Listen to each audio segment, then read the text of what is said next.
Hello আমার ভালোবাসার বন্ধুরা, কেমন আছো সবাই? আশা করি সবাই ভালো আছো। তোমাদের জন্য আরও একটা নতুন ভিডিও নিয়ে আসলাম। আজ তোমাদের শোনাবো গাড়ির ভেতর মেয়ের জামাই কিভাবে আমার সাথে খেলা করেছিল সেই মজার ঘটনা।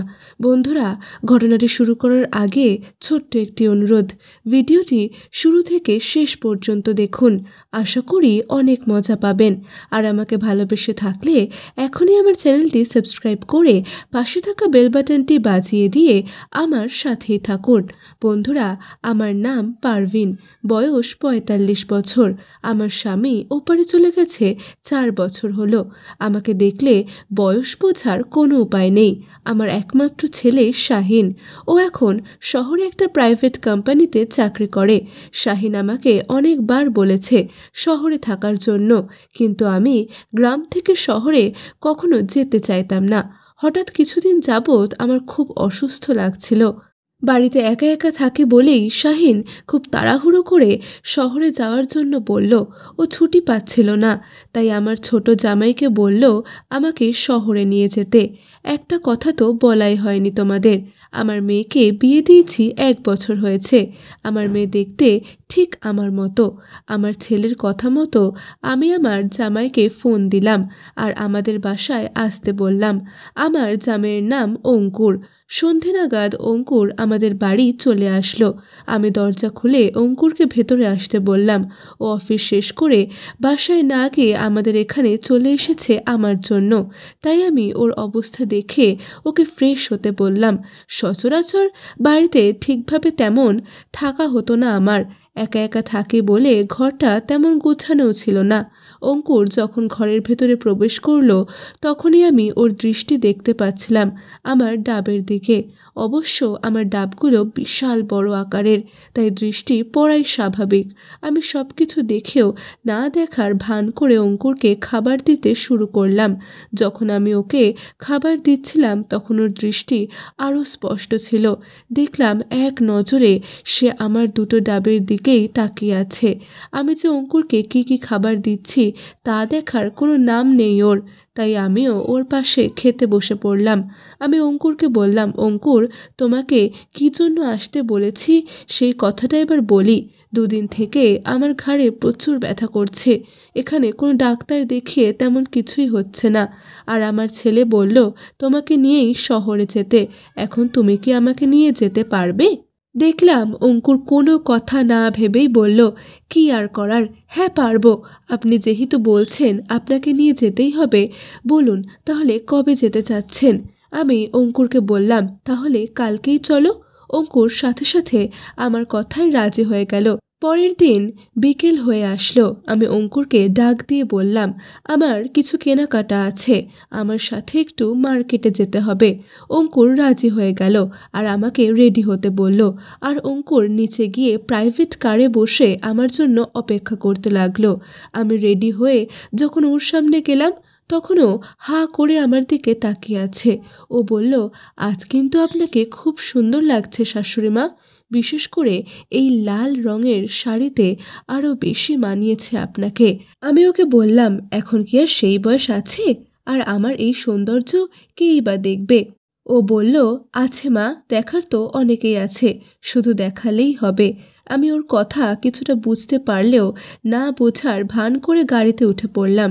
এরপর অঙ্কুর গাড়ি চালাতে শুরু করলো। বেশ কিছু দূর যাওয়ার পর হঠাৎ গাড়ি থামিয়ে দিল আর বলল, এখানে কিছুক্ষণ অপেক্ষা করতে হবে।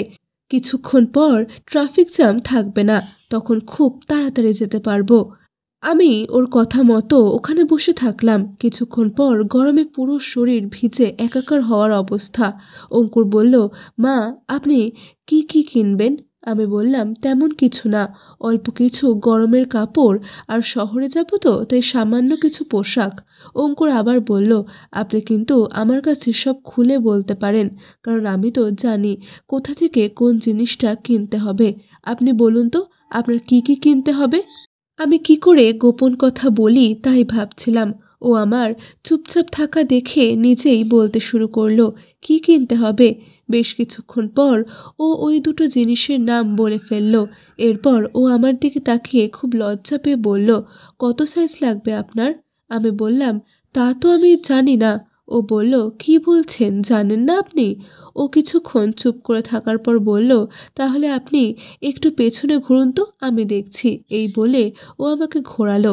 আমি খুব অবাক হয়ে যাচ্ছিলাম ওর দিকে তাকিয়ে। ওর হাত আমার ডাবের দিকে বাড়িয়ে দিল। আমি বললাম, কি করছো অঙ্কুর? ও বলল, একটু দেখতে দিন, না হলে তো আমি সাইজ বলতে পারবো না, আর আপনিও কিনতে পারবেন না। আমি ওর হাত সরিয়ে দেওয়ার আগেই অঙ্কুর আমার ডাব দুটো ধরে ফেলল। আমি বাধা দিলাম না, কেন জানি আমার খুব ভালো লাগছিল।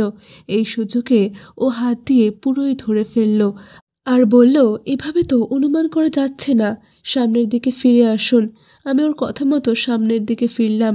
এবার ও 2 হাত দিয়ে ডাব দুটো ধরে সাইজ মাপতে শুরু করলো। আমি ওর হাত সরিয়ে দিচ্ছিলাম, কিন্তু ও আমার কোনো বাধাই শুনছিল না। আমি এবার শক্ত করে বসলাম। ও এখন ডাব দুটো প্রচণ্ড চাপ দেওয়া শুরু করেছে। বেশ কিছুক্ষণের মধ্যেই আমি কোনো এক অন্যরকম অনুভূতিতে ভেসে গেলাম। আমি নিজেকে আর ধরে রাখতে পারছিলাম না। আমি বললাম, তুমি কি করছো? দুষ্টুমি করছো কেন? অঙ্কুর বলল, দুষ্টুমি করছি কই, আমি তো শুধু এগুলো দেখছি, এখনো কিন্তু বেশ খাড়া খাড়া আছে। এই কথা বলেই ও পুরো বের করার জন্য প্রস্তুত হয়ে গেল। আমি ওর এই অবস্থা দেখেই হাত সরিয়ে নিয়ে বললাম, কি করছো? এখনো কি তোমার দেখা হয়নি? ও বলল, আরও কাছ থেকে দেখতে হবে। এই বলে ও আমাকে হাত ধরে ভেতরে নিয়ে গিয়ে আরও জোরে জোরে চাপ দিতে শুরু করলো।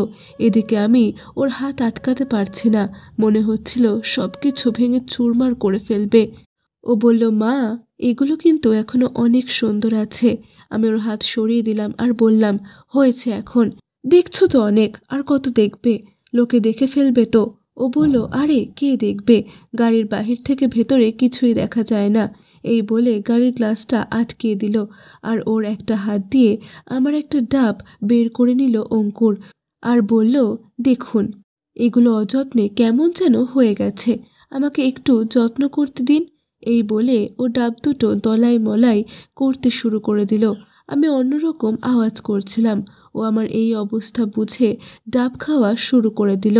আমি ওকে থামানোর চেষ্টা করছিলাম। ও বলল, দেখেছেন মা, ডাব খাওয়ার সাথে সাথে আমার খেলোয়াড় কেমন শক্ত হয়ে গেছে। আমিও থাকতে পারছিলাম না। এরপরেই আমি ওকে সব কিছু উন্মুক্ত করে দিলাম আর বললাম, তোমার যত খুশি দেখো আর যা খুশি করো। অঙ্কুর আমার কোনো বাধা না পেয়ে মনের সুখে কাজ শুরু করে দিল। প্রায় 10 মিনিট শুধু ডাব খেলো। এরপরে ও নিচের দিকে নামলো। আমি দেখলাম নিচে পুরো একাকার হয়ে গেছে। ও হাত ঘুরিয়ে বলল, মাঠ তো পুরো বৃষ্টি নেমে ভিজে গেছে। আমি বললাম, খুব দুষ্টু হয়েছে তো। ও বলল, মা, এগুলো কিন্তু বেশ ভালো লাগছে আমার। এই বলে ও মুখ নিয়েই কাজ শুরু করে দিল। এদিকে আমি আর কোনোভাবেই নিজেকে ধরে রাখতে পারছিলাম না। একটু পরে ও বলল, আমার খেলোয়াড়টা একটু দেখুন তো। এই বলে হাত দিয়ে ধরে দেখানোর চেষ্টা করলো। আমি খেলোয়াড় ধরেই তো অবাক, এত বড়! আমি ছেড়ে দিলাম আর বললাম, আমার ভয় লাগছে। ও বলল, কিচ্ছু হবে না। হঠাৎ করে পাশ থেকেই কে যেন এসে গাড়িতে কড়া নাড়তে শুরু করলো। আমি থমকে গিয়ে ওকে দরজা খুলে দিতে বললাম। ও বলল, আরে কে আসলো, দাঁড়ান দেখছি। এই বলে ও সামনের দিক থেকে দেখতে শুরু করলো।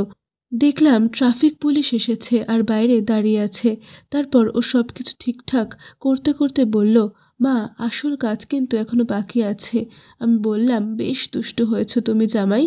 এরপর মার্কেট শেষ করে রাতে বাসায় ফিরে জামাই কিভাবে আমার মাঠে এক রাতে 4 বার খেলা করেছিল সেই ঘটনা আগামী পর্বে শোনাবো। বন্ধুরা, আজ এই পর্যন্তই। এরকম সুন্দর সুন্দর সব ঘটনা শুনতে আর ভিডিও পেতে এখনই আমার চ্যানেলটি সাবস্ক্রাইব করে নাও। আর আমাকে ভালোবেসে থাকলে এখনই ভিডিওটিতে একটা লাইক ও শেয়ার দিয়ে দাও। আর হ্যাঁ, তোমার মনটা যদি ভালো থাকে তাহলে অবশ্যই কমেন্ট করে জানাও। বন্ধুরা, আগামী পর্বে কেমন গল্প শুনতে চাও সেটা জানাতে ভুলে যেও না কিন্তু। এতক্ষণ আমার সাথে থাকার জন্য তোমাদের অসংখ্য ধন্যবাদ। সবাই ভালো থাকো, সুস্থ থাকো।